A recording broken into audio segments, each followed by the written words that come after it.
American Family Radio, Financial Issues. I'm Dan Celia. Hey, folks, if you go and search on YouTube, if you think I say something that you want to hear with more clarity, maybe, just maybe, it's on YouTube.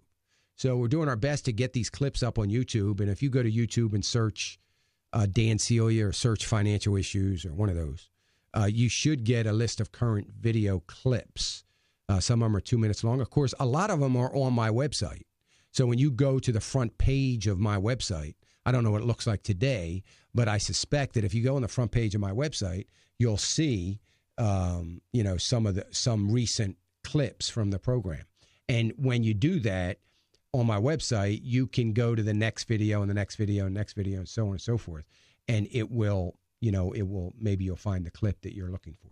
So anyway, you can go to YouTube, search Financial Issues or search Dan Celia. I usually tell everybody Financial Issues because nobody spells my last name right. But you can find some clips that might be some interest to you, and then you can move it along or send it out on Twitter or forward it to somebody or whatever if it's something you want to do that. So check that out when you get a chance if you need to.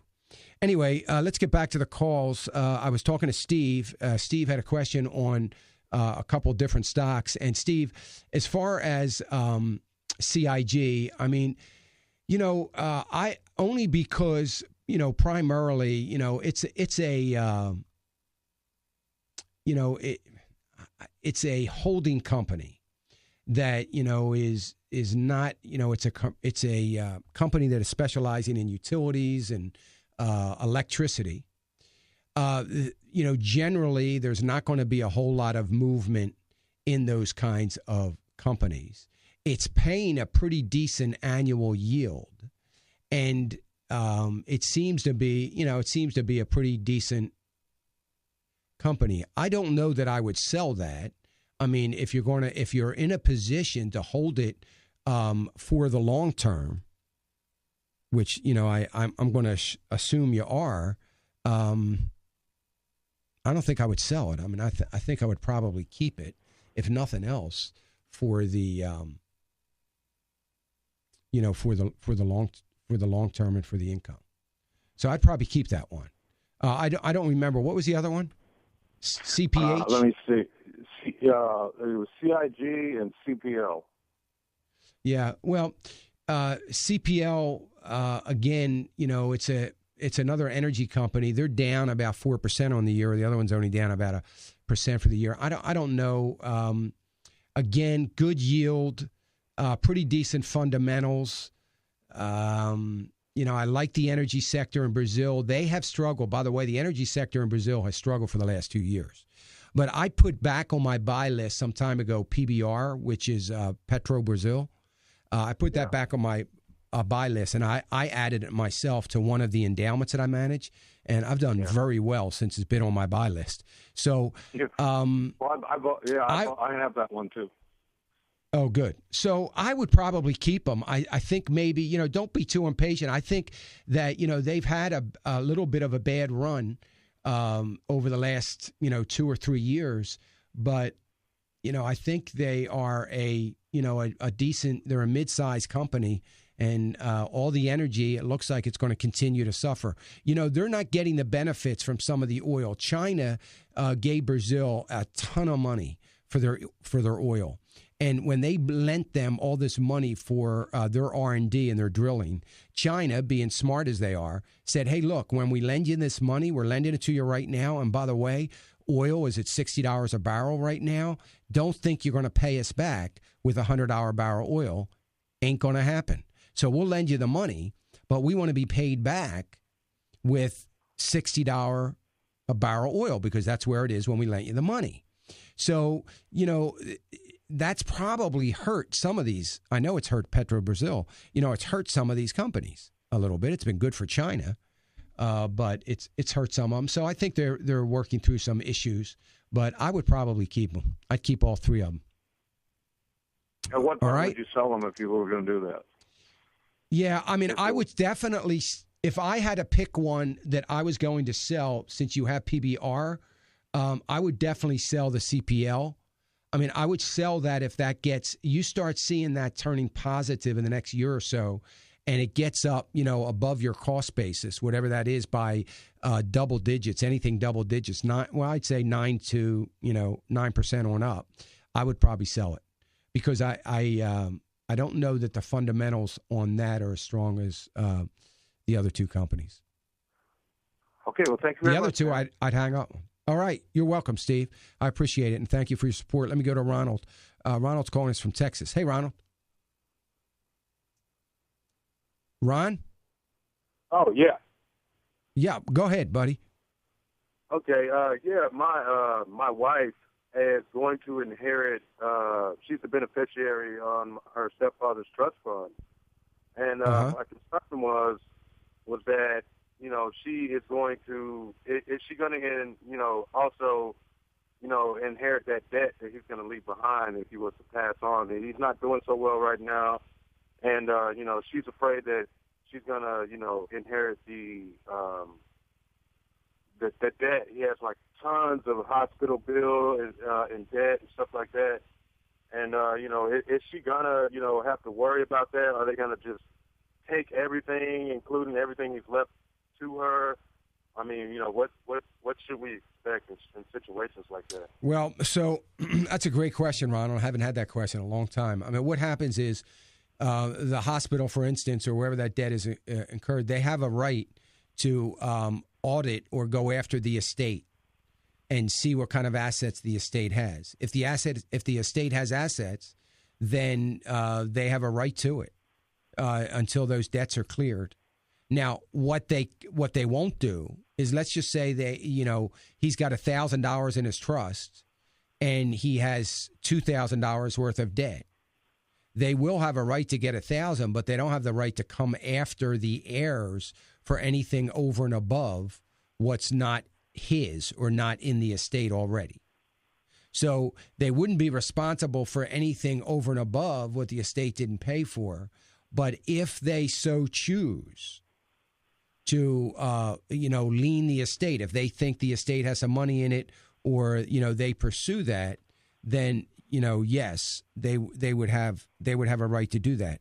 And then let me ask you something. Do you know if your wife is a trustee of the trust, or is she a payout beneficiary of the trust? Or don't you know? I don't know, but I would assume a payout beneficiary. Okay. So, I mean, if it, so then what I just said would hold true on that.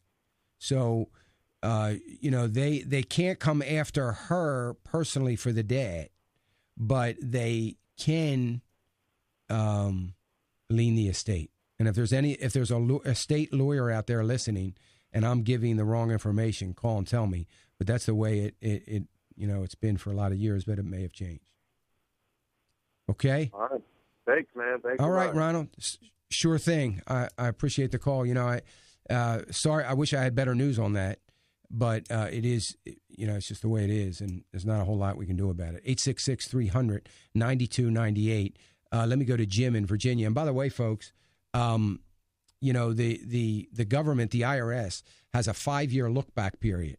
So any monies that were given away or they're in the estate or were in the estate, upon death, the IRS can go back and say, wait a minute, we've got to declare this money, or we've got to tax this money, or we've got to get this money because it was part of the estate 5 years ago, and it still is as far as we're concerned, because they qualify anything within the last 5 years is what they call deathbed giving. It was as if they knew when they were going to die and they intentionally gave it away, and they have the rights to recapture that. Or maybe it's not recapture the actual money, but recapture taxes that they otherwise will miss out on if they don't recognize that money as part of the estate, even though it was given away 3 years ago. Go ahead, Jim. Yes, sir, Jim. Yep. Go ahead, Jim. Jim. Okay, I guess we don't have Jim. Jim, go ahead. From Hopewell or Richmond? Yeah. Yes, sir. Oh, okay. Hey, Mr. Celia, I enjoy your program quite often as I can. But Thank you. I'm 62. I've got my money in Fidelity. I worked for a big oil company for 20-some years, and they're not really doing anything except trying to sell me an annuity here lately. The returns haven't been very good. What would be your opinion on going to a Roth IRA or something of that nature, and how would I manage it? Well, here's the thing, Jim. First off, if you went to a Roth IRA, you'd have to pay tax on the money. Okay. So that's not an option. But the other option is that you roll it over into your own personal IRA. And you should definitely do that. But a lot of times the company that you work for won't allow you to do that as long as you're still an employee. So when you retire, the day you leave, you can do it. But a lot of times they won't let you do it. And then a lot of times companies say, once you're 59 and a half, we will let you roll that money out to your IRA since you got to prepare for your retirement. So you have to check with your human resources people and see if it's allowed to be done. If it is allowed to be done and you're not happy with, and by the way, don't do the annuity. I'm glad you're staying away from that. And they're going to continue to push you on that. And folks, they're going to be working themselves into a frenzy, people trying to sell you commercial insurance annuities. I can tell you they're going to just work themselves up into a frenzy. Don't do it. Just avoid it. Don't worry about why. I'll just ask you to trust me on it. You can call me if you want and ask why, but I think you need to just stay out of those. They're not what they appear to be most of the time. Not all of them, but most of the time. So anyway, I'm glad you're staying out of that. So that's your option. So what you could do is you could roll over what you have into an individual IRA. That individual IRA might be at the bank, might be could be in another Fidelity account, might be at a Timothy plan. You've heard me talk about their mutual funds.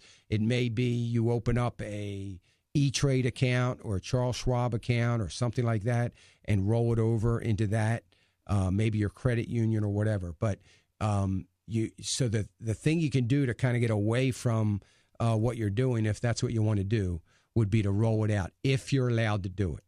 So you need to check on that. For that company anymore, so I could probably do that. Oh, you don't? Oh, yeah. If you don't work for the company anymore, then you can definitely do it. Timothy plan, where would I find information on that? You can go to timothyplan.com. Okay. Timothyplan.com, and you can open an account there, an IRA account or whatever, and you can roll it over there. How do I go about transferring that? They'll do that. So there's a transfer form that you will have to, sign and fill out, and then you're just going to attach a copy of your recent statement on that transfer form, and then it'll just show up in the new account. Timothy handles that transfer from Fidelity to them. Okay. Well, I really thank you because I'm 61 and a half. I probably have a few more years to work. So I need to. Well, yeah, you need to be thinking about preserving what you have. I mean, if you've got a significant, you work for a company for a long time and you have some significant money in the company that you're with and in this other company, you need to start thinking. This is the time when you start thinking, hey, I need to preserve. I don't want to lose what I've worked hard for because I'm not in a place where I can take the time to gain it back. You know what I mean? You're not going to, you're not going to gain it back by way of contributions after another few years, and you may not gain it back by way of market gain. So this is the time that you start thinking about preserving what you have and somehow turning it into some sort of income if you need some income to supplement what you have. Great stuff. Thank you, Steve. I appreciate it. Folks, I'm just going to, there's more and more people, and when I hear about these folks like Steven who's got accounts that are down, they can only be down because they're in bond funds. And folks, I've asked you, and I'll say it again, we shouldn't be in any bond funds right now. I mean, maybe it's a little bit too late because so many of you already have taken a hit. You're continuing to contribute to it, and maybe it doesn't make sense. But I just, I'm disappointed. I hope you're listening to me on a regular basis. If you're a partner with me, you have no excuse because you got an email alert on it. You've got conference calls that I do every month and me talking about it if you participated in any of those. So if you're a partner with me on the website, I'm sure you're out of all those mutual funds that are, bond funds. I hope. Anyway, you've been listening to American Family Radio Network, Financial Issues. I'm Dan Celia. It's great to be here. I'm so grateful for the opportunity the Lord has given me to be here every day with all of you. I want to thank Devin Patrick, Ann Reed, Emily Halter, our production team. Remember, folks, it's all God's. Let's be a good and faithful steward. Have a great day, a great weekend. God bless. If we ever forget that we're one nation